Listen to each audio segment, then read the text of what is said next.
Forced labor or pursuit of a better life? That's the title of an investigation report published on March the 23rd by two Chinese researchers. After talking to ethnic minority workers working outside Xinjiang, what have they discovered?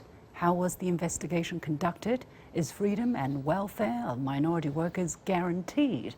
I'm pleased to be joined by the authors themselves, Niloufer Gayeret and Chen Ning, both visiting research fellows at the Institute for Communication and Borderland Governance of Jinan University in southern China. Ladies, welcome to The Point. Niloufer, let me go to you first. Why did you want to do such an investigation in the first place?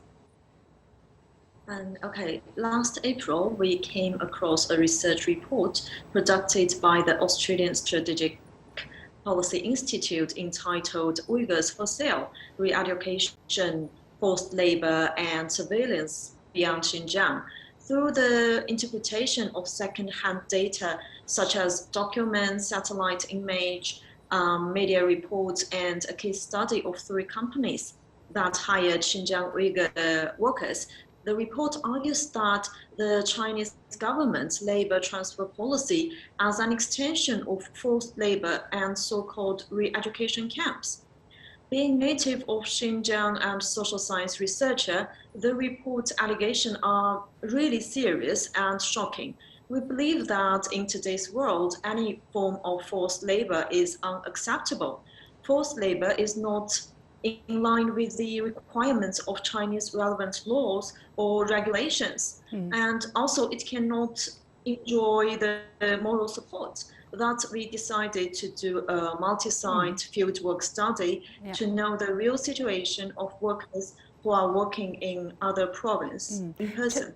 Chen Ning, let me interrupt you here. Chen Ning, let me hear from Chen Ning as well. Now, this research, as you said, is in reaction to the Australian paper Uyghurs for Sale, which uses open source Chinese language documents, satellite imagery analysis, academic research, and on-the-ground media reports. So, Chen Ning, how did you conduct your investigation to make sure that you're getting first-hand accurate information? I think for academic research, the method Andre then used is not enough to support his arguments. So I think we conducted the interviews using the mother tongue. The interviewees who are using is very important. As academic research, we cannot just use the second-hand materials.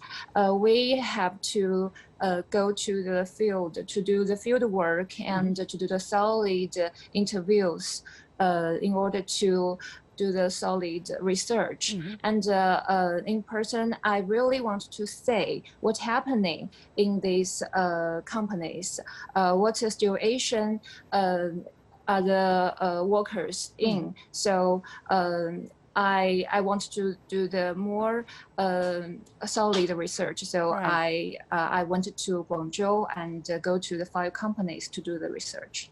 Good. Niloufer, you mentioned in the report that you visited 5 companies recruiting Uyghur workers or other ethnic minority workers and interviewed 70 of these workers. How exactly did you choose your interviewees? Were there any obstacles during the investigation? For instance, you are being monitored or escorted by certain authorities that the people are not able to speak freely, or there are access that are off limit to you? Firstly, according to the basic requirement of the social science research, we picked the interviewees randomly, and absolutely not. We haven't met any authorities that they can't speak freely or anything like you mentioned. We went to these companies on our own and go everywhere we want in the factories and meet the workers in the product line, cafeterias, and their apartments. And after works, some of the interviewees, they invite us to have dinner with them in the restaurants near the factory that they often go. And some of them invite us to their home. They rent like other apartments near the factory. So there's nothing like they can't speak freely or we can't go somewhere like that. How like did you deal with the language that. issue? Because some people, you said they are able to choose the language they want to talk to you in. Some people speak Uyghur. I guess you can understand very well. How about the other ethnic groups, such as Kazakh or Kyrgyz? What do you do with that? Okay, because like Channing, she can also understand Uyghur, so most of the interviewees they use Uyghur. And for Kazakh, because I was born in Xinjiang, and you may know that Kazakh and Tajiks, their no, the Kazakh and Kyrgyz, their language is a little bit like we can understand that, Okay. and they try to speak it slowly. And for the Tajik, I have to mention that these Tajik workers, they are from the Shachur in Kashgar, so they speak Uyghur fluently. They just use the Uyghur language, and some workers like they're like they can speak the Han Chinese. Niloufer, I understand in the report you asked these 70 interviewees basically 4 kinds of questions. Why do they come to inland companies? What are their living and working conditions? What is the significance of working inland for them? And what are their future plans? To the first question, for instance, why have they decided to come to inland to work? What are the most important answers? I think the most important one is they came to work in Guangdong out of their own choice and free will. Like there are several reasons for them to came to Guangdong, such as the high salary and the natural environment, and some of them want to broaden their horizons with this opportunity, and some of them just want to give a better education atmosphere for their children. Like the reasons are different, but the main one is they came here out of their own choice. How did you know that they, how does this work? Because I understand that, for instance, the companies would go to Xinjiang to hire people, and then they would be told there are these opportunities, and then they would sign up if they want, and then they would move to the place where the company is located and work. So who's organizing this kind of activity, and why would these companies go to Xinjiang to hire these people?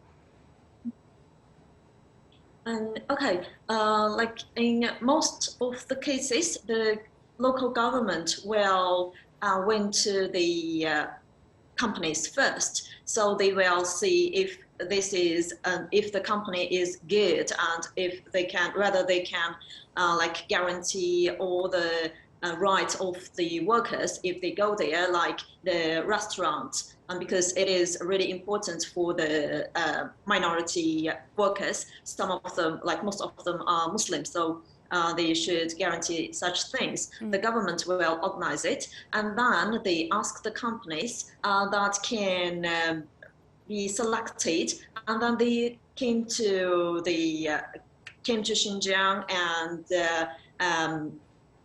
ask the local people like who want to go, and tell them what kind of salary they can get and what kind of job they will do, and also they will have some requirements to these people, like whether they can speak the Han Chinese or not, or the age and the health condition, and then they can like decide whether they will go or not. And in most cases, some of the workers they have been worked in the inland companies several times. Like one girl, she first went to Qingdao, and then she thinks the work is not that suitable for her. She didn't like it. Then she asked one of her friends in Guangdong and decided to come to Guangdong. Like this kind of stories we heard a lot. Yeah. So it is. Yeah. So help us understand exactly what is the government trying to do here. I mean, they are basically introducing the more developed coastal areas with the underdeveloped Xinjiang cities or villages, counties, and try to bring workers from those areas to the more developed coastal areas. What's the aim of doing all of that? Because there's a lot of work involved, right? You mean these companies travel? Yeah. And the Uyghur families will have to travel very long distance to be away from their family and friends. Yeah, the first thing is the government try to provide a better chance or better job opportunities for the people in Xinjiang, and because there are not that much job vacancies for them. And the other thing is the government is like try to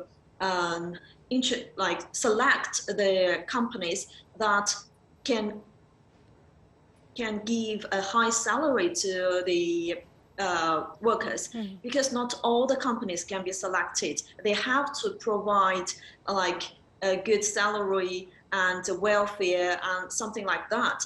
And so the government is trying to be like as I see, as a like family member, like father or the mother. They help the children to find a better chance. I see. And one more thing is, I think, is what the government do is help the people to get a better opportunity. I see. Just like this kind of role. The companies also have to hire minority cooks from Xinjiang, or people who know how to cook halal food, to prepare food for the workers. They also offer them 30 days of holidays, according to your research, to visit their relatives every year. Considering that this is a long journey for the workers, the companies also pay for their train tickets, sometimes flight tickets. So why did these inland companies hire workers from Xinjiang? And they seem to have to put a lot of extra effort to make sure that these people feel comfortable and feel welcome, and that they get the protection they deserve. Chen Ning. Yeah, I asked the managers, they told to me, they think the workers from Xinjiang, they are very, very hardworking. And in Guangzhou, the workers, maybe they work in the factory today and they move tomorrow, but Xinjiang workers very hardworking and they are very stable. They want to stay in the factory. Some of them stay in the factory for 3 years. It's very important for a factory because the workers stay for a long time is suitable for stable for the factory. I see. For the company. I see. Niloufer, also reading the report, it seems to me that some of the workers expressed fear of losing their job. One of the interviewees in the report said this opportunity is very precious, and it's not like anyone who wants a job here can be employed, because inland companies pay workers better and the working conditions are good. We all want to work there. Help us understand that feeling. So if they are forced to work there, certainly they will not be afraid of losing their jobs. Yeah, of course. Yeah, tell us a bit more about these stories that you hear. Okay, so this is a woman, and she came to Guangdong 5 years ago with his husband and his children. One girl, she already went to the university, and the boy is still studying there. When she told us that when she came to Guangdong, his son is just came to the primary school, the first grade, and they decided to come because they want to ask the company if they her child, like her children, can study in Guangdong. And when they come, and the manager said, of course, we can help you to let your children to study in the school near factory. And then they have started, they have stayed there for 5 years. And because she is so worried that because she heard some of the news that a lot of companies who are using the workers from Xinjiang are being banned, and she is really worried about losing her job.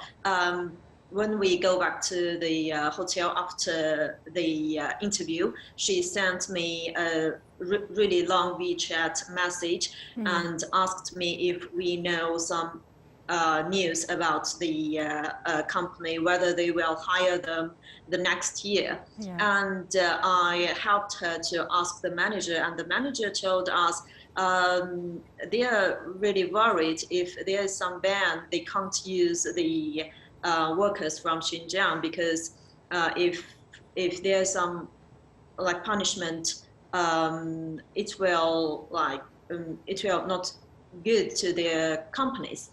So she. Yeah, you but talk later about. I asked. Yeah, it's interesting. You talk about this ban, which is mentioned by this woman and also mentioned by the manager. What kind of ban could that be? Because the manager told us when the like every year they will to fill up some table that whether they use the worker in Xinjiang or is that the forced labor, like this kind of table, they have to fill it. And the every time they fill it, they told us that you can see we are not using the forced labor, and they came here with a free will. They have the same salary as everyone, and they work the same time as everyone. But when we fill this kind of table, we are still worried if we like whether we will get the punishment. Who will punish them? Please excuse my curiosity. Like, because their product, like some of their product will go to the like all over the world, and some like American or the European countries, if they like punish their products and that they can't sell them, So basically, so they really worry about that. I see. Because so this is similar to the cotton that's produced in Xinjiang, although it is normal production, but because there are reports or allegations that these are produced using forced labor, so companies would boycott this Xinjiang cotton, and thus these companies who are producing these, processing these cotton will be suffering, will be punished for that. Is that what you're talking about? Yeah. It's like that. And one of the manager told us, like even the American like co-workers or the people they came to their company to see, and they know there is no forced labor, but they still worried, like even they don't use, and they will be punished. Because they might be twisted, because nobody would believe what they say. Is that what the fear is? Yeah. That's really sad. Yeah, so they really happy that we do this, the field work, and they want us to show the truth, to show the solid evidence, and tell the world there is no forced labor in these companies. Never mind, let's talk more about the living conditions, the working conditions that you have seen, that you have observed. In terms of religious practice, you know, people from Xinjiang, they are very often Muslims. Niloufer, have you asked these people about these questions, or have you seen or observed any facilities or any settings that they might be able to practice their religion, or they might not be able to practice their religion while working in these companies? Absolutely, they can practice their religion beliefs. Like for example, in the factory, some of the women, they covered their hair with a scarf while they are working. And like in some apartments that we visited, they have the facilities to pray. And also on the wall there the like Muslim calendar that shows like which day is really important festivals, and which day they should pray like this. So there are some facilities like they can do that. And I asked some of the interviewees about like, well, they pray 5 times a day, and some of them told me, like, of course, when it is on the holiday and when they have the rest, and they will do 5 times a day, but sometimes because the work is too busy and they have to finish like in the working time, sometimes they will do it like afterwards because they can do it after the work. So they will like Yeah. 2 times after work, and on holidays they can do the 5 times. I see. Have you encountered examples of families which have to be separated, or people have to leave their children or husband behind because they want to work in these inland areas? How are they dealing with that, and how do they see such separation? Chen Ning. I came across a couple of workers, husband and wife. They come to the same factory, work together, and their children also come live with them from Xinjiang, and the family live together, and maybe some of the single worker. I mean the worker from his family, but without his children.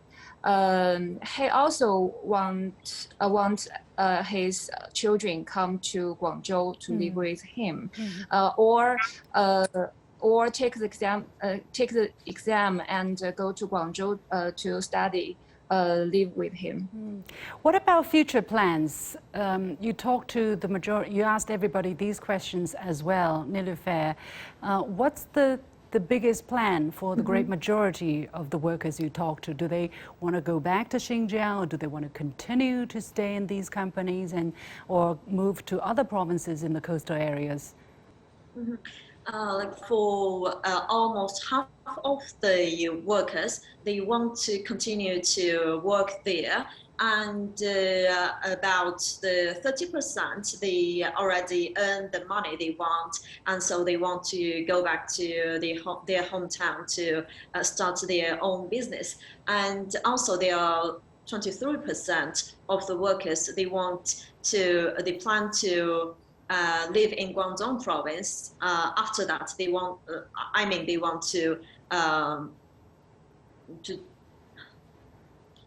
to permanently live there.